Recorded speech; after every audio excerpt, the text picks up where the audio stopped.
Chapter 13. Jonas. Christian summoned me to his stateroom, and I thought I knew what he'd say. I should have been nervous or concerned, but I was long past those emotions. I had none to speak of, because I was sort of in limbo with the feelings I had left. I didn't know how I should feel or react anymore. I hoped he didn't have time to do any digging into my past, or had a chance to Google me, and who knows what he'd find. I'd been inside his cabin several times since I'd been hired as a steward.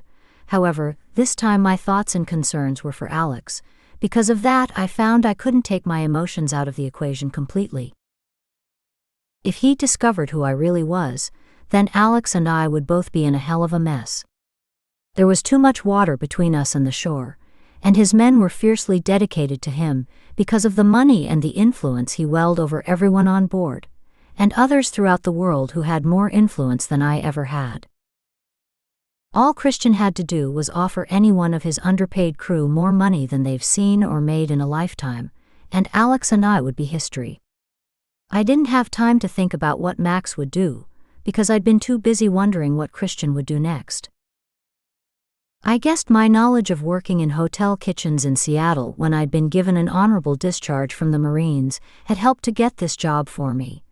And if Christian couldn't recognize me because of my haircut, I'd be safe for a while, and he'd have difficulty connecting Alex and I together. I did put on the application I'd served in the Marines. That alone would prevent him from checking any further. I'd hoped. Right out of the service, I'd found myself on the streets when I'd been too stubborn to ask Max for help to pay my rent. The money was there, it was mine, but my issues from fighting in Afghanistan had sent me to the darkness that inhabited my soul, and all I wanted to do was to be alone in a tent under a highway overpass with my thoughts. I didn't care if Max pleaded with me to come home. I couldn't go back to his world. I needed the quietness of my thoughts, and not having to answer to anyone. I was off to myself for once, away from the other homeless men and women, near an underpass where I'd pitched a tent and where I'd first met Alex. She was a teenager looking for a place to sleep at night, because she'd run away from a group home. She had nothing and no one, and then she found me. And then one day she was gone. I never expected to see her again and didn't recognize her, but she'd recognized me later, and told me who she was and how grateful she had been because I'd helped her get to New York and an apartment. I saw that teenager again, but she was older, a woman, and married to my brother Max. However, when I first spotted Alex, she was rummaging through the garbage near my tent, and I asked her to come eat with me. We talked, we laughed, and we read books during the day, spent time in the movies in the evenings, and we bonded after she realized I wasn't a threat. She stayed one night, and then another, and I let her sleep. Wired Maximilian said I was home and needed some money. He sent it without questions. When Max had texted and informed me that all our family members had died in a plane crash, my mother and father, and if I needed anything to contact him, I knew then I needed the only family I had left. This was the first time I thought I'd needed two people. Alex to make me laugh and feel again, and my brother to give me strength. When Max sent the money, it wasn't for me. It was to see that the young girl who'd been searching for her birth mother get to New York to find her mother. I made sure she had enough resources to get an apartment, eat, and clothe herself. After receiving the money, which appeared to be more than I needed to take care of Alex, I thought it was too much after providing for Alex. However, I managed to fuck up the rest of my finances that Max generously released to me in a matter of months. I married a young woman in Las Vegas, because I thought that was where I should go to find some contentment, and to quell the images of war in my head, and Alex not being around to ignite that spark of happiness I sought. That lasted for a few years until Max had to locate me, and get me out of Las Vegas and out of one hot mess after another. I had been a fuck-up all my life, and I thought going to the service would mitigate that, but instead it made things worse. My life had become filled with endless nightmares of young women, bad women, and women who just wanted my money. Soon I didn't have much left. And that's where Max came in and declared me incompetent, took possession of my inheritance, invested it, then doled out money to me as I needed it. It appeared I needed money, and so much of it all the time, such as now. Reaching Christian's stateroom, I swallowed and inhaled and exhaled. I shook my hands to relax because as I neared his apartment, I began to worry. If it had just been me involved with this degenerate psychopath, I wouldn't have been edgy, but it was Alex I worried over. I rang the doorbell, and the door opened immediately, and there stood Christian with his usual callous smirk. "I'd wondered what took you so long." He slanted his head and narrowed his eyes, and snapped his typical wide smile when he tried to pretend he's a good guy. However, it had been wasted on me. "Come in. Haven't I seen you before?" He stared at my face, then my hair as he caught me by surprise. I didn't expect that question. "Sure you know me, you fucking pervert, but do you expect me to tell you where and when?" I thought. "Not that I can recall, because it was the first time I'd seen you when I'd been hired. Not unless you grew up in Beaumont, Texas," I said, doubling down on my Texas accent. "Isn't that the place with all the oil wells? Must be where you got all that money," he said, probing. "My family's from Texas," I said, not elaborating or engaging in small talk with Christian. That was the last thing I wanted to do, was have a conversation with him, as if we were old friends. "Sit. I have one question for you." "Oh, for fuck's sake. This is it." He'll probably ask me a question that he knows the answer to, and I won't be able to answer it. I tried to maintain my cool as I crossed over to the bar stool to sit. I paid attention to the expansive terrace, and wondered if I could just push him over it. Or throw him, better yet. I hadn't thought that through, and my thoughts, like my actions, were irrational. I needed to get control of my mind. It's one thing to think about committing murder, but another thing to do it. "Where the fuck did you get all that money to buy a night with my wife?" That question focused me, taking me out of my thoughts about murder. He'd called me here to grill me on my money. It wasn't enough he had more money than I could imagine ever having, and he wasn't satisfied, the greedy bastard. His wife? No one treats a woman like that, and then has the balls to call her his wife, I thought, staring at him, trying to think of something fast without giving myself away. "My family's rich." "I'm not." He exhaled and relaxed. "You guessed correctly, it's oil." This wasn't exactly a lie. Once I gave them a good reason why I needed the money, they'd vote on it, and if it warrants sending me my money, which it's my money, of course. I have an inheritance, and a few investments I'm involved in that brings in money. You know the rich don't pay taxes because they don't have jobs. They invest, but then you already know that, I said, smiling nervously. My lips quivering, however, with Christian's arrogance. He probably thought I had been nervous because of his presence. I presented him a closed grin. They don't spend their money, they spend other people's money, that's how they have so much. And you too, I imagine, I whispered after getting myself under control. Christians like some wild animals. If you run or show you're afraid of them, they'll attack. Christian rose from the stool he'd made himself comfortable sitting close to me and stood in front of me, then leaned, stared in my eyes. I just knew he had figured me out and knew who he was talking to, the other Blackstone. With a straight face he laughed loudly and then chuckled. He studied me for a moment more and asked, "What could you have said to your family to make them fork over millions of dollars? Did you say you needed a fuck?" "No, you couldn't have said that, because I bet someone would have told you to go jerk off." He slanted his head, bit his bottom lip before asking the next question. "An expensive car or home?" "No, that's not it." He glared at me and narrowed his eyes. "Come sit on the terrace, because this is interesting. We could have a drink together. I think I like you." Christian chuckled and I followed him to the expansive terrace. To prevent him from guessing, I said, "I told them I needed a kidney." "No fucking way." He slapped his leg and leaned in for more of my bullshit. Yes, it went down just as I'd said, with a few twists and turns. At first, they wanted me to check with my first cousins to see if anyone would be able to donate a kidney. However, they all said, even my father said, that he and the others would probably need their kidneys for later, And he pulled out his checkbook, so to speak, and sent the money to your account. Christian laughed his head off. This is the most ridiculous story I've heard. I like it. It's so outrageous it could be true. I laughed with him because I was able to convince Christian that it could be true. He thought it was plausible, and with a few lies mixed with the truth, it had become credible.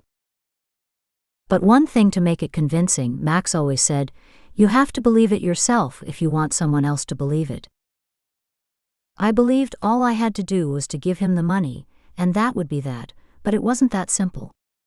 Nothing is ever that simple, as Max had said. I received the money, and I don't know how the fuck you did that, but I'm not questioning a gift horse. You have my wife for one night. I want you to fuck her, tie her up, handcuff her, and do whatever you want to her to break her. What I didn't disclose was I have to watch. I thought this was a private affair. I don't know if I can perform with you watching us. You have all my money, I should have the option of saying what goes on in the bedroom, because I don't think I can function if you watch me make love to that beautiful woman. I think I've paid you enough for privacy. Then, I have to ask for my money back. Listening to the ship's motor and the waves didn't help the silence that existed between us. He stood and paced around the terrace, then turned on the balls of his feet and glared at me. Why do you think I want you to do this? Because you're a freak? Wrong answer, he said, standing in front of me, his hands in his pockets. I have a problem. Well, it's not my problem. I can't make love with someone watching, I repeated. You're not making love to her, you're going to fuck her, and I want you to do it hard from behind. I want to see her on all fours, her hands tied behind her back, and I want to see you with your dick out and placed in her orifices, her mouth, her pussy, her anus. Hell, I don't care if you put your dick in her ears. I want you to. I can't do that. You can't direct how I'm supposed to respond to your wife. Did you read the contract? No. I just signed it. He knew I hadn't. If it had been Max, he would still be reading it, and then have his lawyers looking over it for hidden clauses. I'm not going to return your money, and I'll ask the next highest buyer to come back and have a piece of her. If you're willing to take this to court, good luck. He stared at me. And I didn't know what to do. I had to talk to Alex. Since you can't decide if you want to lose your money, or get a great piece of beautiful ass for a night, I have no other choice but to get a willing participant. I think I can get one of those eager men back who doesn't mind debasing a woman. They didn't offer as much as you, but they were willing to do whatever I'd asked. I'll probably have to give them a discount now, however, I'm not the loser you are. He paused and glanced over at me sitting with my hands clasped. Then raking through my hair trying to decide what to do next. I'd heard enough, and he knew he had me at that point, because if I had enough money to spend for one night with his wife, then I wanted this woman, my sister-in-law, Alex, whom I cherished for more than just a fuck. I had to speak to Alex first, and let her know it wasn't me who wanted to do this to her. We had to figure out what to do next. Once we got our heads together, we always knew what to do. At this point, we had no choice but to go along with what Christian had asked of me. I'm waiting. Should I call my copter and have it return? It should be landing now. He glanced at his expensive watch. I heard the waves, I saw the full moon, and I heard my heart beat loudly through the silence and fog in my mind. I'm going to do what you asked of me. I surrendered. Chapter 14. Alex. I didn't know what to expect when Jonas showed up at my door at 8 p.m. Christian hadn't said much more other than to be dressed in my leather and ready to perform by that time. There wasn't any need in arguing with him because I couldn't win this one, at least not now. I had to swallow my pride and hope I had enough left to take me through this horrendous time in my life. I'd learned something about men after these years of living with Max and Jonas, but not enough. Christian wasn't like the men I had known. He had proven to be the worst man I'd ever met. When I opened the door, my eyes measured Jonas, and I discovered he had this strange, dreadful look on his face. His eyes wide, his lips parted as if he wanted to blurt out what was bothering him, or there was an apology coming, and he didn't have the nerves to say it. Jonas wanted to tell me something, and I wished he'd just say what the fuck was on his mind instead of that horrid look as if someone had died, and he didn't have the words to tell me. I didn't have time for games anymore. Who did? I was fresh out of playing Christian and Max's games, because it was my life hanging in the balance, and suddenly I'd become sick of men. Period. Full stop. Jonas had this same expression scrolling across his face years before, a look of confusion, terror, and sadness, when he called me into his office at his bondage club to help him dispose of a body. Then I wasn't as calm, to say the least. I think I muffled a scream with my palms over my mouth at his first words. After what I'd been through, I wouldn't whimper at anything he'd say or do. We'd suspected the woman he'd asked me to help bury had died from sexual asphyxiation. Jonas had been sure of it, however. He'd woken up drunk and dazed and didn't know what had happened to her, until he saw who it was and knew she'd been with someone who was into that kind of thing. If only Christian had been into that. At the time, Jonas had been distraught, and to calm him I'd held him close and told him we would get through that night, and we did, but not without entangling someone else in that arrangement where we would all be tied together for the rest of our lives.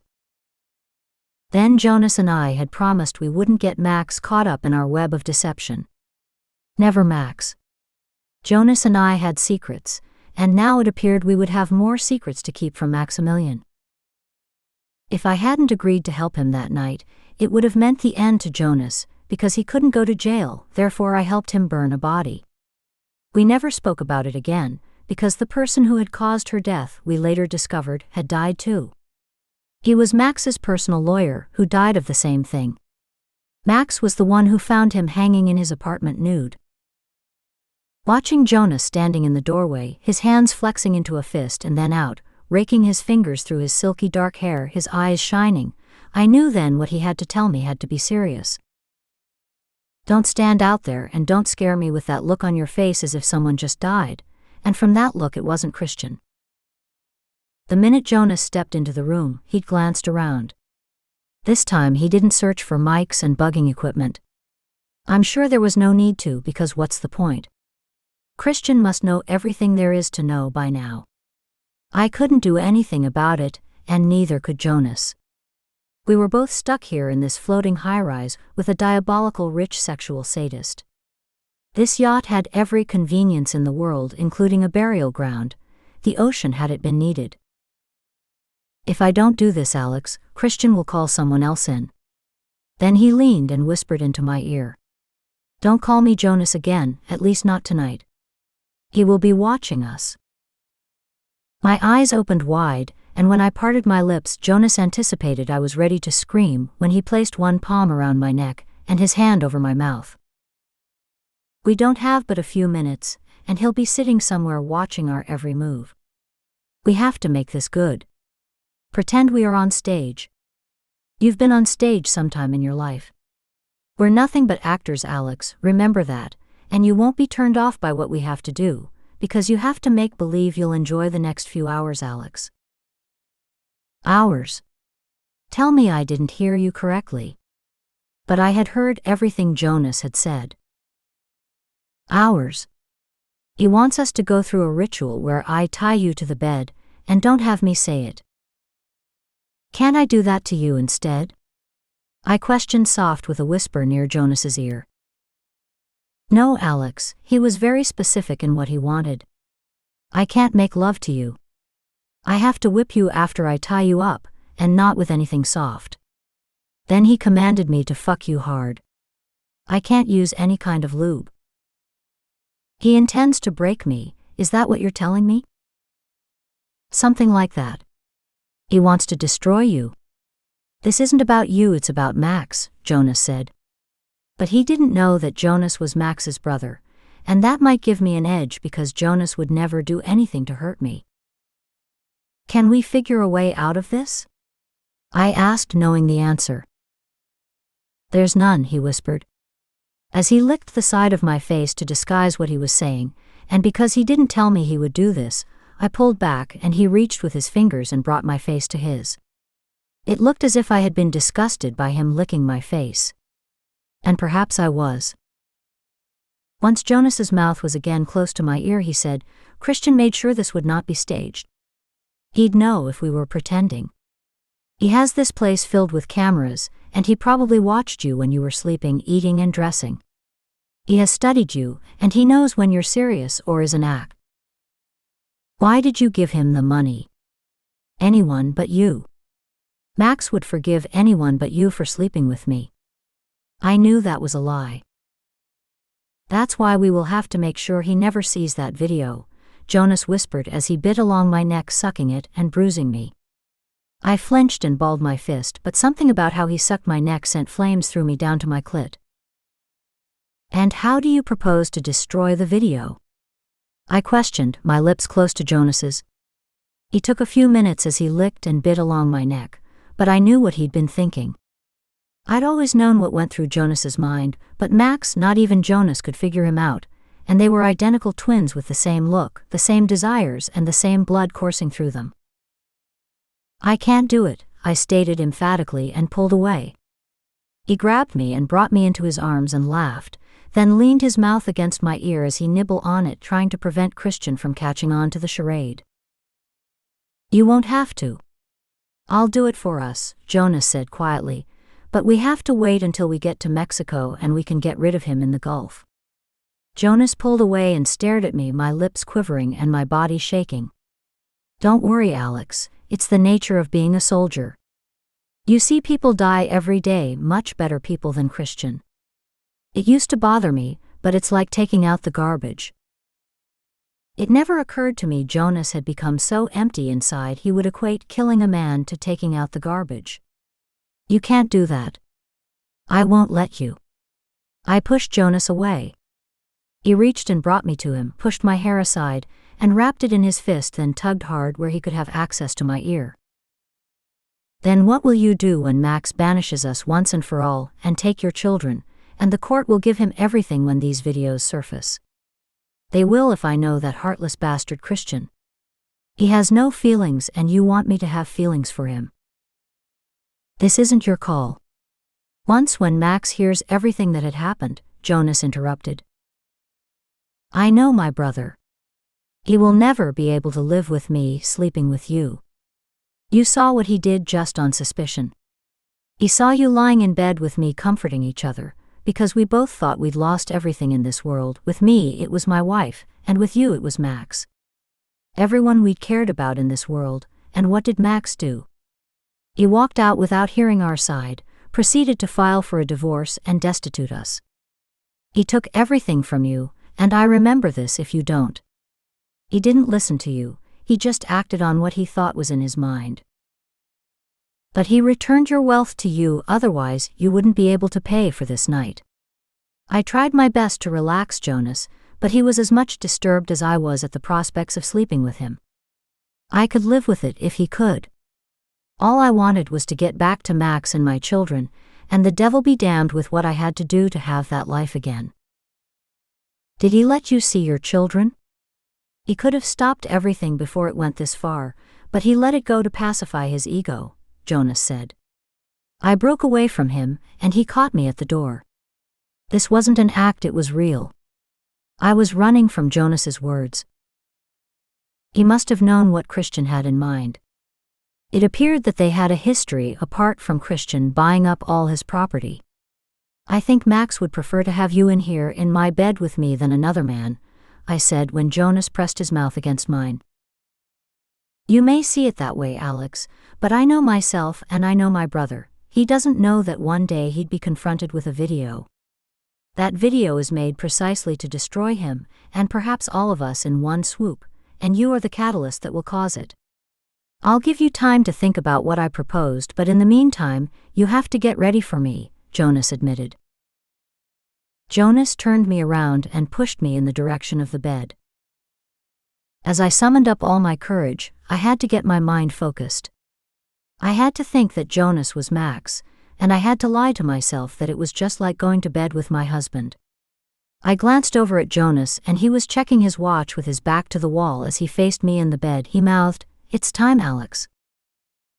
If Jonas was going to be Max in my mind, then I had to stand in front of him naked, and right now I wore a gown and had not dressed in the leather. I threw it on the floor in front of the elaborate bench at the foot of the large bed. Then I turned and he barked his orders, "Take off that bra." When I turned to face him, I saw Jonas's cock had grown hard. This wasn't going to work because he was too eager. I turned around on the balls of my feet once more and I had my back to him, and he approached me from behind and slipped his fingers into my bra and tore it from me. It fell at the foot of my bench where the sex toys laid. To my surprise, he had evolved into the man Christian had instructed him to become. This wasn't the Jonas I knew, but then do we ever know what's in a man's mind when it comes to sex? When I first married Christian, I thought he was a young sex-starved dude who got off from me giving him a few lashes on the ass, and he'd jerk himself off at night because he never asked for anything from me until he did ask. And it was more than a lash on the ass and a few jerks. I thought he would be easy, and I fell for his charm and smile. I was torn from my thoughts by the feel of Jonas's cock measuring my ass when he leaned against it and whispered in my ear, "You need to take off your thong." "Make me," I said. He reached and stripped me of my thong where it fell in pieces near the bed. Jonas's penis became harder the moment he touched my buttocks. It felt like a hot steel rod. Turning quickly, still not feeling relaxed, I locked eyes with Jonas, and there was a flicker of want in them and lust and hunger for me. It was like nothing I'd experienced before, not even with Max. I didn't recognize Jonas at this point. Then he lowered his head to my breasts, captured a nipple in his swollen mouth as I hesitated, but then he sucked my nipple hard. My body forgot it hadn't been satisfied by Max in a year, and it was now being satisfied by a look-alike, and I fell into Jonas's rhythm. And this skilled look-alike, who had been a master in making love to women, had me moist and ready to have him place me in the bed, open my legs and make love to me, I was thinking. However, Christian had commanded him to fuck me, but Jonas wasn't planning on doing that for now. I held Jonas to my chest as he sucked my nipple until they pained. Then he moved his mouth to the next one, as I forgot what I was here for, but then the pain reminded me of who I was and who was sucking my nipple so expertly. "Who told you to suck my nipple?" "I'm the dominant, or have you forgotten?" I said, and Jonas stopped. "You're not controlling anything, Alex. You do what I ask. I'm ready to fuck you, and you will take it," he barked, pushing me down on the bed, then leaning over me as I faced the sheets. He laid his body over me as he tried to pull down his sweats. I felt his hard pulsating length on my ass. "That won't be easy, because you have to demonstrate to me you're worthy of my body and worthy of placing your cock inside me. I don't even know if your cock is thick." "I like thick cocks," I barked at Jonas and reached and squeezed his covered cock. "Now it's time for you to take off all your clothes because I have to punish you and I want this to be painful," I said, narrowing my eyes. "That's the only way I'll allow myself to be taken by you. I don't want anything to prevent me from torturing you before I give myself to you. That is the only way you can enter me. But first you have to eat me." I swung around on my back and opened my legs. I laid naked, exposing myself to him. Jonas hurried and undressed, towing off his shoes and dropping everything on the floor. He stood and palmed his cock. "Is this thick enough for you?" He jerked it with one motion. He had gotten into this acting thing, and I had to follow his lead. Jonas's body was beautiful, strong and powerful. His chest wide and muscular, and heat soared through me from my breast to my clit to my toes. I know this wasn't what Christian wanted, and I was going off the script. This was going to be a long movie, and I had to slow it down, praying we wouldn't get to the part where he'd entered my body.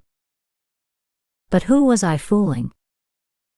Jonas did as I directed, and when he disrobed and stood over the bed, probably wondering if he could do this to me, I admired his gorgeous body once more.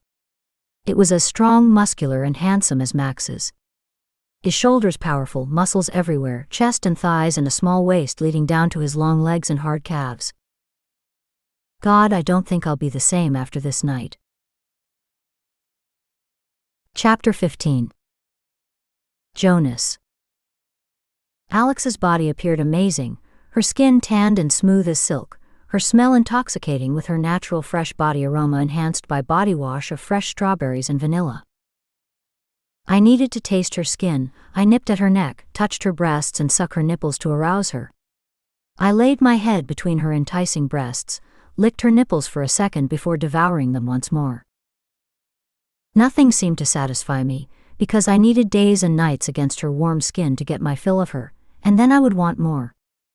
As much as she pretended to resist and squirm each time I placed my hand on her breasts, I knew by the way her body calmed but her heartbeat quickened when I captured her nipple in my mouth.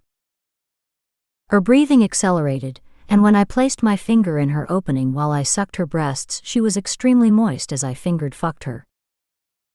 It was then her body came alive, and she appeared to need and want me and what I'd been doing to her. When I crawled between her legs with the warmth of my mouth on her clit and the tempo of my tongue working it, I raised up and met her eyes and she said in a raspy voice, "Don't stop. Not now. Don't leave me like this." I moved up her body as she raked her fingers over my back, cursing me for what she thought had been a tease. She glanced at me, and our lips crushed together with her dragging her fingernails and flicking her hips upward. I dry fucked her as we kissed. But she parted her lips when my tongue sliced through her soft mouth. It was then I gave her a bruising French kiss, hard and deliberate, my tongue dipping deep inside her mouth. Then she pulled away, because it had been too intense and too pleasurable. I didn't know if that was done for Christian's benefit. Perhaps Alex enjoyed the kiss too much, and she didn't want me to get the wrong idea. Too late. I'd read everything into that one kiss. Alex wanted me and she wanted what I'd done to her. I rolled on my back looking up at the ceiling. Alex said, "I'm going to the restroom. I'll be back." When she stepped to the floor, I saw her beautiful full ass leaving, and my thoughts of her turned through my mind. I enjoyed every part of Alex. Now I wanted to be a part of her sexual life, because I knew that I could satisfy her now and she desired me too.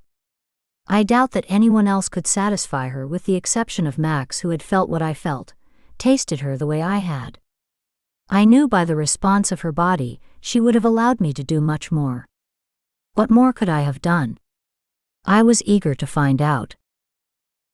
Alex had been a well-guarded secret until now. I had been the one who had been instructed by Christian to use the flogger on Alex's pretty tanned butt, but I couldn't bring myself to scar her beautiful ass. I wasn't an expert, and I would have hurt her. I never wanted to hurt Alex.